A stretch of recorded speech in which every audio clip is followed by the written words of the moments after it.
I'd first like to start with just a question and a little reflection. Why do people use LabVIEW? You can just shout out some answers instead of it's fun. That was actually the answer I was looking for. Um,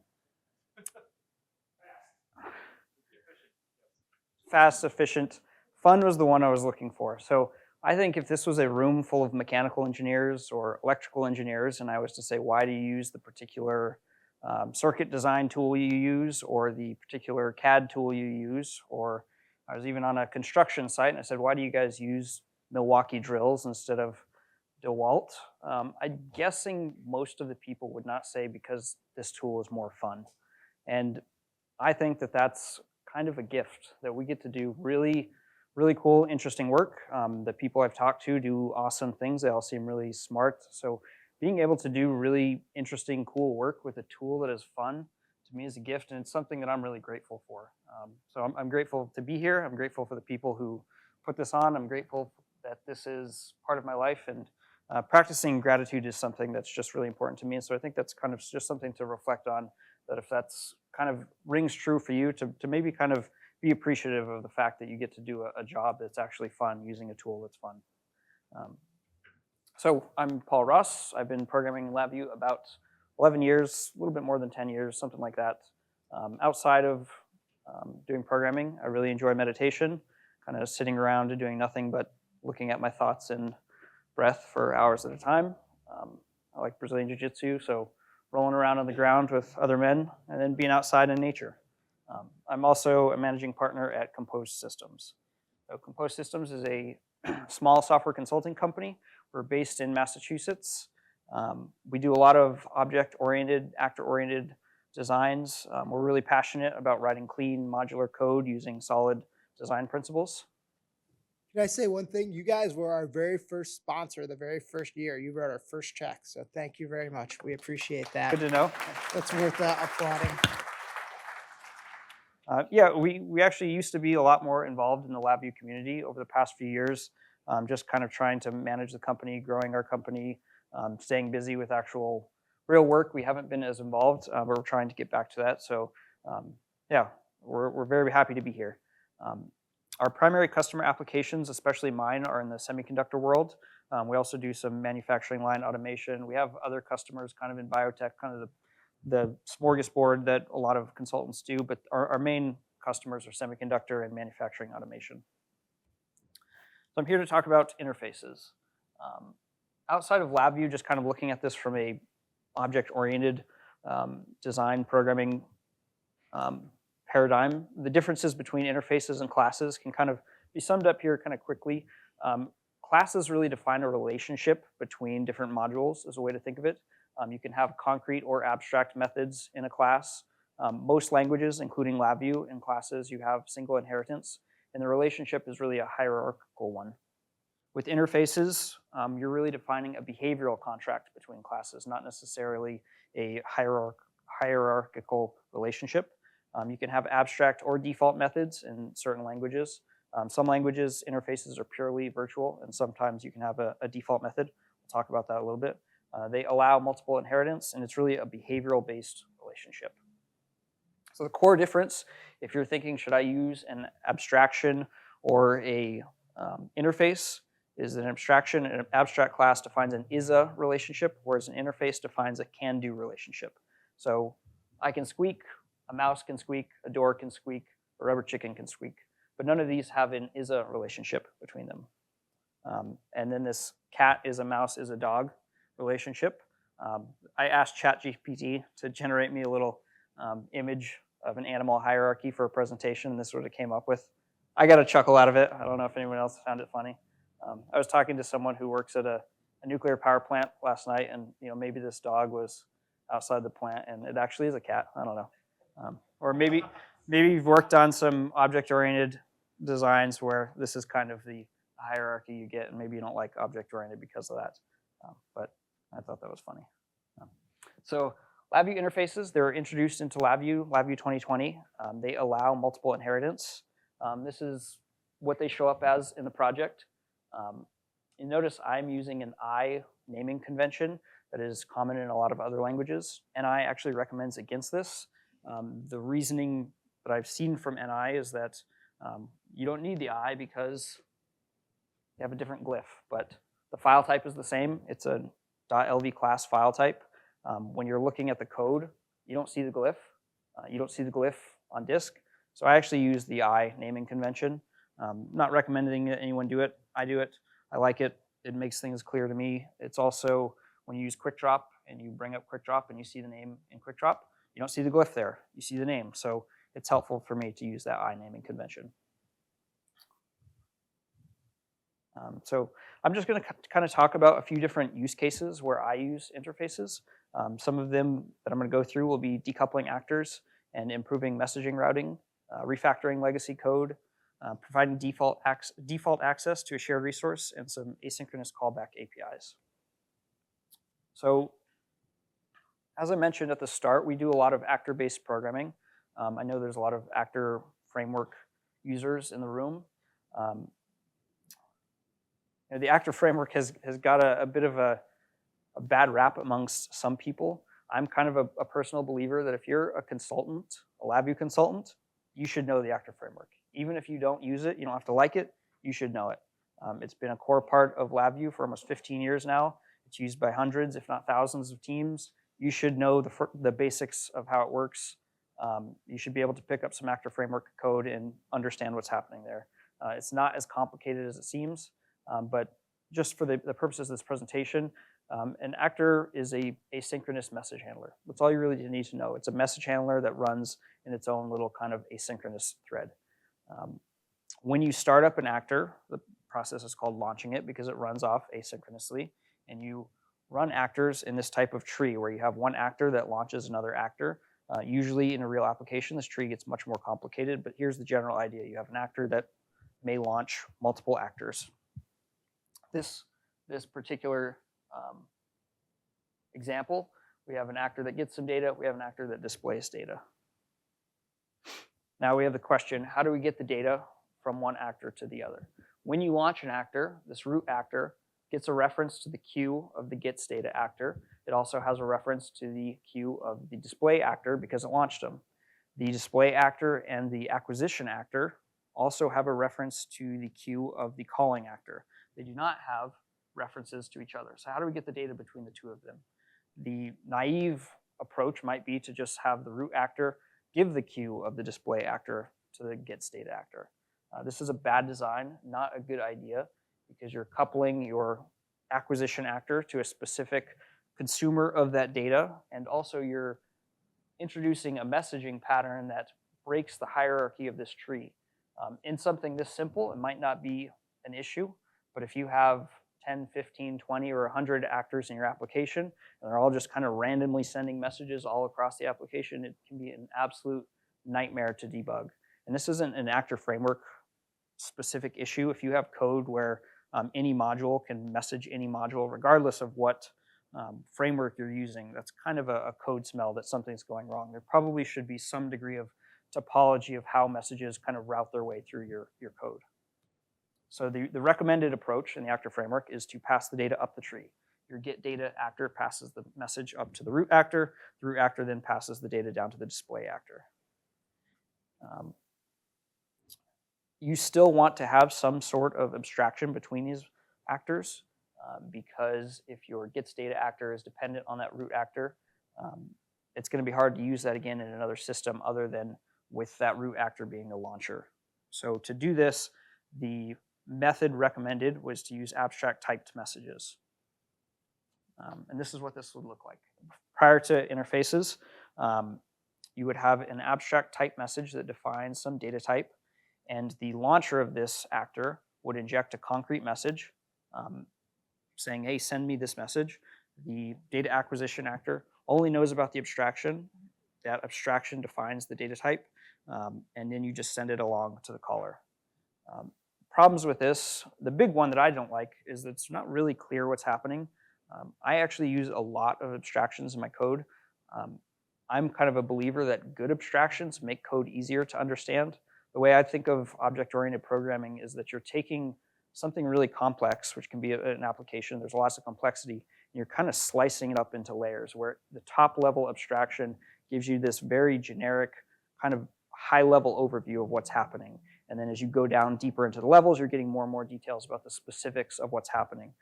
That's how I think of good object-oriented code. It actually makes code easier to understand. Bad object-oriented code does not do that. If there's too much abstraction that isn't really clear about what's happening, which is kind of what I see here, it makes things really complicated. I've worked on actor framework projects where there's tons of abstract messages and it really isn't super clear what's happening. An actor gets this abstract message. What is it called? What method does it call? So this isn't a great solution, at least in my opinion. So with interfaces, we have a better solution. The solution is to create an interface. I catch data. Obviously, in a real problem, you'd want that to be something more specific to what it actually does. But for the purposes of this demo, we've got an iCatchData interface. The root actor now implements that interface, and the display actor implement that interface. So what does this look like? Our data acquisition actor acquires some data, and it passes that data up to the caller via this interface. That's all it needs to know about its caller, is that it implements an interface for handling data. The root actor, in its override of catch that data, it simply passes the data along to the display actor. The display actor also implements this interface. Then the display actor takes that data and throws it on the UI. So this is a great clean solution. It's obvious what's happening at every step along the path. If you want to know what any one of these classes does when they receive this message, just go to that class and look at the override. What's the problem here? Most real applications are a lot more complicated than this 3-actor system, right? And when you get into a more complicated application, you have a lot more messages being passed around. Usually, you won't have one root actor that launches one actor. You'll have a root actor that launches an actor, and that actor may launch several actors, several nested actors. So for example, this root actor may launch a hardware manager of some sort that then launches a bunch of hardware actors. So the hardware manager also needs to implement this interface. And before you know it, you've got a bunch of classes that have 10, 15, 20 methods that are all just passing data around. So is there a solution to that? What about using a default implementation in this interface? When you create a dynamic dispatch method in an interface, by default, it's marked as descendants must override. It's an empty method, but that's just a check mark in the item settings of the interface properties. You can go into that and uncheck that checkbox, and now you can have this dynamic dispatch method in the interface that descendants don't have to override. So you can have a default implementation. But how would we actually implement that in the interface? I think I mentioned earlier, interfaces don't have class data, so we can't put a queue reference in this interface. So how do we get a queue reference to send this up to the caller? Because the default implementation, I think in most cases, this is how I would use this, is that you receive this message, you don't know what to do with it, we'll just pass it up to the caller. Maybe the caller knows how to do this. Or it could do something like this. This seems really dirty to me, but it gives me an idea, right? This iCatchData interface, anytime that I use it, I'm going to use it as an actor. But we can't actually do this because this method here that we're calling getCaller and queuer is a protected scope. And this interface is not part of the actor framework hierarchy, so we can't actually call this. So this doesn't work. But it gives me an idea, and it makes me think about the fact that anytime I'm going to use this interface, any implementer of it is going to be an actor. The packaging of this interface comes in a library. It comes with a message class. It's already coupled to the actor framework. And I know that my use case is that this interface is always going to be an actor. So maybe I can make that part of its definition. So I create an interface called I am an actor. That interface has two methods, getCaller and queuer, getSelf and queuer. And I make the iCatchData interface inherit from the I am an actor interface.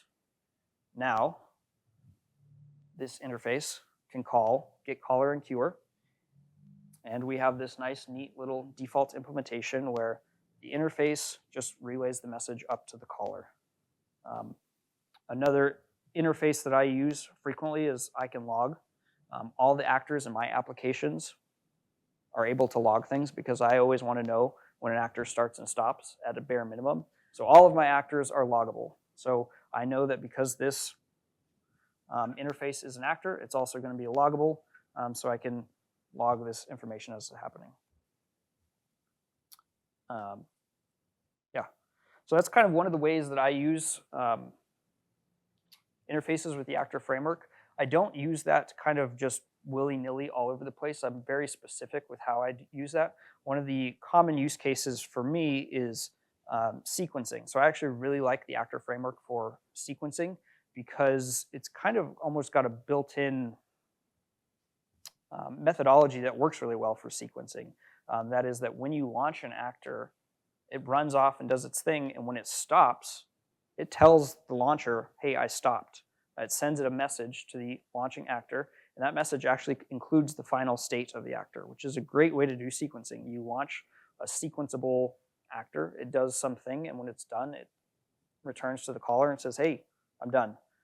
So I use actors for sequencing, and I'll have a sequencing engine actor that launches an interface actor that's a sequence step. It runs, and sometimes that sequence step is another sequence. So sometimes I'll have like multiple nested actors, and down at the very bottom is where I'm doing some concrete work of, you know, telling a robot to move, setting a valve, something like that, and I need to be able to relay these messages up through this sequencing layer to get to some kind of hard application logic that actually knows how to handle it. And that's where I'll frequently use this pattern of just blindly kind of relaying the message up to the chain to get to an actor that actually knows how to do this. And I always include some logging here for easy debugging. I've been using this pattern for a few years now. I'm happy with it. Some people may be cringing or dying a little bit inside about this, but the idea of using a default method in an interface is not complete heresy. It's allowed in certain languages. It's allowed in Java. It's allowed in C#. So I don't think I'm totally off the rails here, and it's proved useful for me. Another use case that I've found really, really helpful is refactoring legacy code. So this is a real application that I currently work on. I'd say it's medium to large, kind of large for me. That's always a relative term. It's about 7,500 VIs. Someone else wrote it, and I inherited it after it had existed for several years. It's got a large inheritance hierarchy where most of the concrete classes in the application inherit kind of already from this deep inheritance hierarchy of, you know, there's a class for logging, there's a class for updating the UI, there's a class for generic hardware devices, and then the concrete classes, which are themselves still sort of abstractions, inherit from that. And then the framework of this application uses this big cluster that contains all these concrete classes. The actual cluster contains about 30 of these classes. And then the kind of logic of the application calls into this cluster. So this is what this looks like. You just have this cluster, and application methods call methods like this that call a cluster, and it calls these specific classes. The problem with this is that the IDE is really slow. I had this customer wanted me to, I'm continuously working on this project, but we had one feature add that was a fairly large set of new features. And when I brought that feature set in, the build time went from just being about over 2 hours to being over 2 hours and not working most of the time. I spent months kind of banging my head against the wall. I tried to work with NI on this. It seems to me that there is a compiler threshold where the LabVIEW compiler can handle large applications, and it can handle applications with lots of heavy dependencies. But when you combine the two, there's a point at which it just kind of gives up and doesn't seem to work. So I needed a solution because this just was not something that I could continue to handle and have a happy customer. Refactoring this cluster out wasn't really possible, so that this short-term solution was to refactor this cluster, to get this cluster to no longer have such a heavy dependencies on all these concrete classes. So this is actually something that can be done with abstract classes, where you have a deep inheritance hierarchy and you want to kind of remove some of the dependencies. And the way that you can do that is to create a new abstraction that doesn't depend on any of your old stuff, and then create a child of this abstraction that simply calls into your legacy code. That's what I have here. So I've got this Turbo Atom Smasher legacy class. I create an abstraction for it, and then I create a class that's interfaced to legacy Turbo Atom Smasher. And it simply calls into the old class method. The problem with this is that, for one, to do this for 30 classes and write these methods and making sure you don't make any stupid mistakes while you do this is pretty tedious. And not only is it pretty tedious, but you're introducing into an already bloated project another 50 to 60 new classes.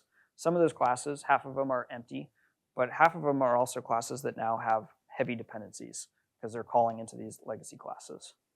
So interfaces to the rescue.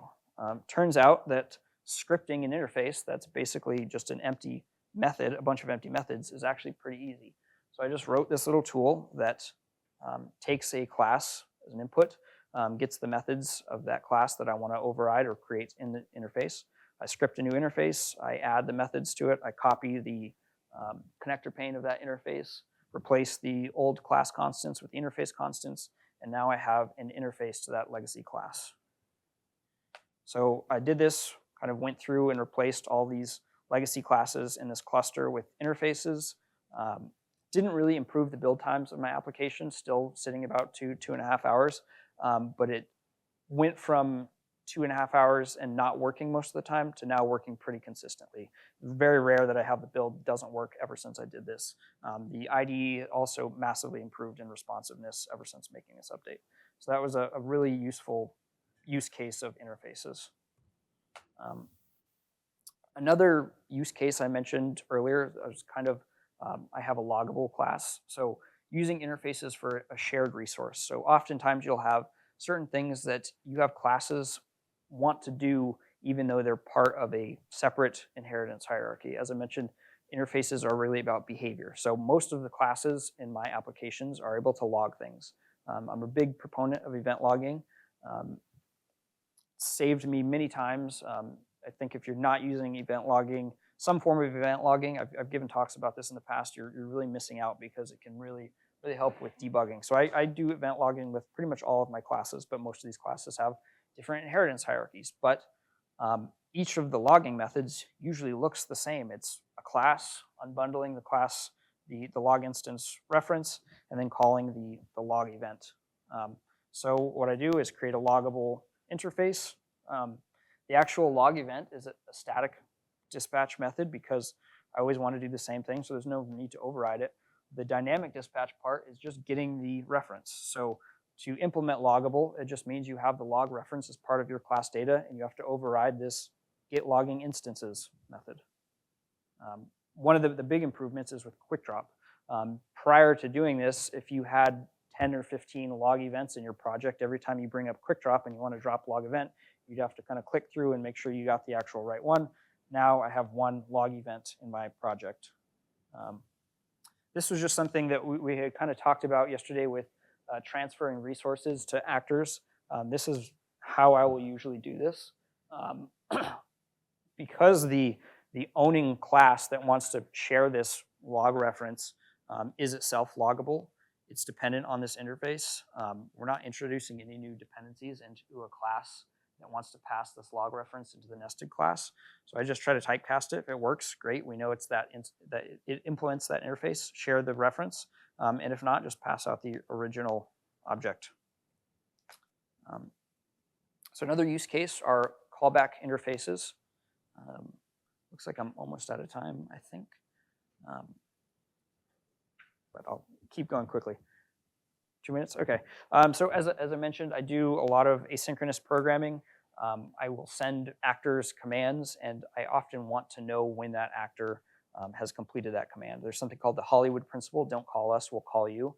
So you request an actor or a module do something, and rather than continuously check, hey, is that done, is it done? You give it some sort of method of saying, hey, I'm done, notify me.